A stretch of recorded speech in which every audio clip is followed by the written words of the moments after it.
ఏంటండి బట్ వినిలా గారు మీరు కన్క్లూడ్ చేయాలనుకుంటే ప్లీజ్ కన్క్లూడ్ చేయండి. 1 minute ఫర్ యూ ప్లీజ్.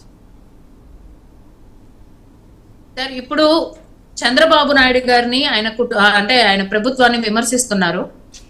మేము ఎప్పుడూ కూడా ఆ రోజున చంద్రబాబు నాయుడు గారు అధికారంలోకి వచ్చినప్పుడు ముఖ్యమంత్రిగా ఆయన ప్రమాణ స్వీకారం చేశాక ఆయన ఒక పబ్లిక్ మీటింగ్ లో చెప్పారు, మహిళల పట్ల ఎవరైనా అసభ్యంగా మాట్లాడినా, మహిళల్ని దూషించినా ఎవరిని ఉపేక్షించేది లేదు అని చెప్పి, దానికి గాను సొంత క్యాడర్ లో ఉన్నటువంటి కిరణ్ అనే వ్యక్తి వైఎస్ భారతీరెడ్డి గారి గురించి ఒక అనుచిత వ్యాఖ్యలు చేసి తర్వాత 24 గంటల క్షమాపణ వీడియో చెప్పినా సరే చట్టరీత్యా అతని పైన చర్యలు తీసుకున్నారు. అదే విధంగా అంటే మహిళల పట్ల ఒక పోస్ట్ పెట్టిన సొంత పార్టీ కార్యకర్తనైనా ఉపేక్షించలేదు ఎక్కడా కూడా. అలాంటిది ఇలా చట్టాన్ని ఉల్లంఘించి ఒక వ్యక్తిని శవాన్ని కూడా మాయం చేశారా లేకపోతే ఏం జరిగింది ఆ మిస్టరీలో అనే దాని మీద ప్రభుత్వం ఖచ్చితంగా కఠిన చర్యలు తీసుకుంటుంది.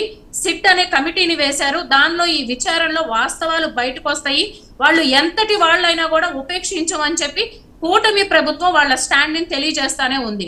అరే సిఐ నాగరాజు గారిని అరెస్ట్ చేయాలి, ఆయనే నిందితుడు అని చెప్పి మాట్లాడిన వీళ్ళు వైసీపీ వాళ్ళు ఇవాళ తీరా సిఐ నాగరాజు గారు అంటే ఆ జైల్లో ఉండి నాకు ప్రాణానికి ముప్పు ఉంది అని చెప్పి రాశారని చెప్పి ఆయన ప్రాణానికి ఏం జరిగినా మేము ఊరుకోమంటే ఏమండి ఖచ్చితంగా ఎవరైతే సస్పెక్టెడ్స్ ఉన్నారో వాళ్ళు ఖచ్చితంగా మాట్లాడతారు. ఈ కేసులో ముఖ్యంగా వినిపిస్తున్న పేరు సిఐ నాగరాజు గారి చుట్టూ ఈ విషయం అంతా జరుగుతుంది. ఆయన లెటర్ రాసి ఉండొచ్చు, అంత మాత్రాన దాన్ని వీళ్ళు తీసేసుకుని ఇంకేముంది ఆయనకి ఏం జరిగినా మేము ఊరుకోమని చెప్పి మాట్లాడుతున్నారు.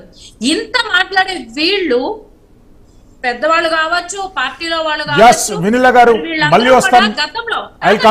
పోలీస్ వ్యవస్థని ఎప్పుడు కూటమి ప్రభుత్వం లేదా చంద్రబాబు నాయుడు గారు నిర్వీర్యం చేయలా.